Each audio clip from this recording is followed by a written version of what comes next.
The story of sacred prostitution in ancient Babylon is a very famous one. It actually comes from an ancient Greek historian named Herodotus. He wrote about his travels and the customs of other lands. And, Herodotus claimed that every woman in Babylon had to do something very specific at least once in her life. According to him, she had to go to the temple of the goddess Ishtar, who was the goddess of love and war. There, she would sit and wait. She could not go home until a strange man came and chose her. This was a story that captured the imagination of many people for centuries. According to Herodotus's account, the process was quite detailed. The women would wait in lines inside the sacred temple area. A man would walk by and throw a silver coin into a woman's lap. As he did this, he had to say the words, "I invite you in the name of the goddess Melita." Melita was what Herodotus called the Babylonian goddess. The woman was not allowed to refuse the man, no matter who he was. She had to go with him away from the temple. After their encounter, she was considered to have fulfilled her religious duty. She could then return home, and was free from this obligation forever. This tale painted a picture of a society with very different morals and religious practices from our own. Herodotus noted that wealthy and proud women found this custom difficult. They would arrive in covered carriages and wait separately, attended by their servants, to avoid mixing with the common crowd. However, he insisted that the law applied to everyone, rich or poor. The money that the men gave was considered sacred. It was given to the temple treasury. This detail made the act seem like a religious offering, a sacrifice made by the woman for her goddess, which is why it became known as sacred prostitution. The story became very popular over time. It was told and retold by later Greek and Roman writers. They often used it to show how barbaric or strange the people of the East were compared to themselves. The idea was shocking and exciting. It mixed religion, duty, and sexuality in a way that was completely foreign to their own cultures. This made the story of Babylon a powerful one.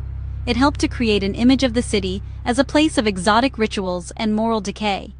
This dramatic narrative has stuck in our collective memory, but it is important to ask if this famous story is actually true. For a very long time, many people accepted Herodotus's story as fact. One big reason is that Herodotus himself was a famous and respected historian.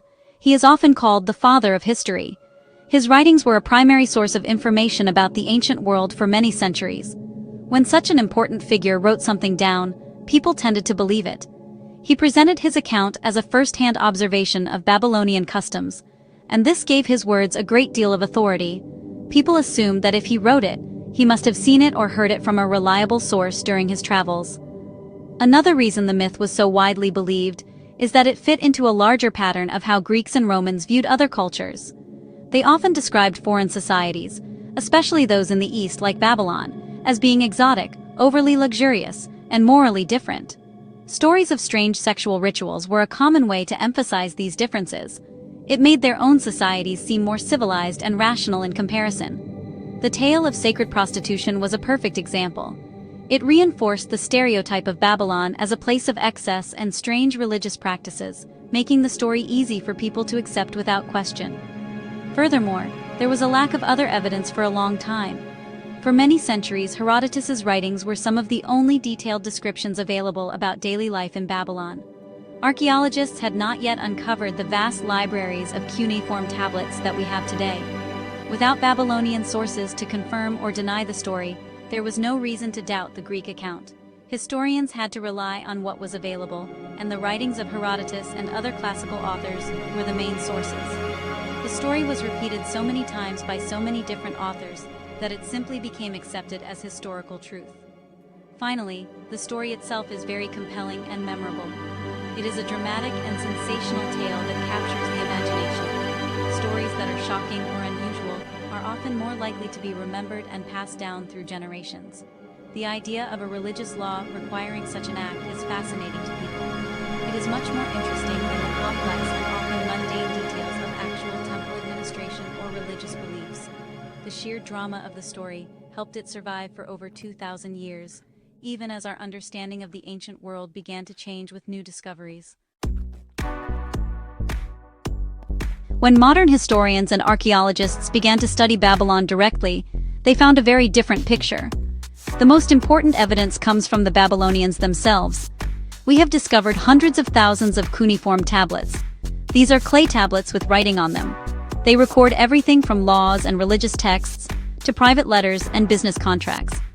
These tablets give us a detailed look into Babylonian society. Across all of this vast documentation, there is not a single mention of a law or custom requiring all women to perform an act of sacred prostitution in a temple. The Code of Hammurabi is one of the oldest and most complete legal codes we have from Babylon. It lists many laws about marriage, family, and property. It talks about the rights and duties of women in great detail. However, it says nothing about a requirement for women to go to a temple and have a sexual encounter with a stranger. If such an important and universal duty existed, we would expect to find it mentioned in their laws. The complete silence from Babylonian legal documents is very strong evidence against Herodotus' story. The laws actually sought to protect women's status within marriage and control their sexuality, which really contradicts the idea of this custom. Furthermore, religious texts from Babylon also fail to support the myth. We have many hymns, prayers, and myths about the goddess Ishtar. She was indeed a powerful goddess of love, fertility, and war. Her worship involved many different rituals and offerings, but none of them match the description given by Herodotus. Temple records that list different types of priests and priestesses do not include a class of people who performed these acts as he described. The Babylonians wrote extensively about their religion, and the absence of this specific practice from their own religious records is significant. The problem seems to be a misunderstanding or a mistranslation of certain terms. Some priestesses associated with Ishtar's temple were called Naditu. For a long time, scholars thought this word might refer to sacred prostitutes. However, we now know from business and legal records that these women were often from wealthy families. They were involved in business, owned property, and were expected to be celibate, meaning they were not supposed to marry or have children. This is the complete opposite of the role described by Herodotus. The evidence from Babylon itself points to a society with complex but understandable social and religious rules, not the sensational custom from the myth. So, if sacred prostitution was not happening, what was the real role of temples in Babylon? Temples were the heart of the city's economic, social, and religious life. They were not just places of worship, they were massive institutions. A large temple, like the one dedicated to Marduk in Babylon, was like a city within a city. It owned vast amounts of land and employed thousands of people. These workers included priests, scribes, craftsmen, brewers, bakers, and farmers who worked the temple's fields. The temple was one of the biggest economic engines in the entire kingdom. Religiously, the temple was seen as the literal home of the god or goddess on earth. The main goal of the priests and temple staff was to care for the deity. This involved daily rituals of washing, dressing, and feeding the cult statue of the god. The statue was not just a symbol. The Babylonians believed the spirit of the god resided within it. They made daily offerings of food, drink, and incense to please the deity and ensure the god's favor for the city. Festivals and processions were major public events where the statue would be carried out of the temple for everyone to see. Temples also served as centers of learning and administration. Scribes who worked in the temples were responsible for keeping records of everything. They recorded offerings, managed temple lands, wrote down legal contracts, and copied religious texts and scientific knowledge. The temples were the libraries and universities of their time. They preserved knowledge about astronomy, mathematics, and medicine. This administrative function was crucial for the smooth running of the Babylonian state. The wealth generated and managed by the temples helped to fund the government and the army. It is important to tell the truth about the past, because myths like the one about sacred prostitution create a false image of a whole civilization. They can make ancient people seem strange, irrational, or immoral. This prevents us from seeing them as real people with a complex and organized society. By looking at the actual evidence, we learn that Babylonian temples were sophisticated institutions central to their world. Correcting these old stories allows us to build a more accurate and respectful understanding of history. It teaches us to be critical of sources and to seek the truth based on evidence, not just on sensational tales.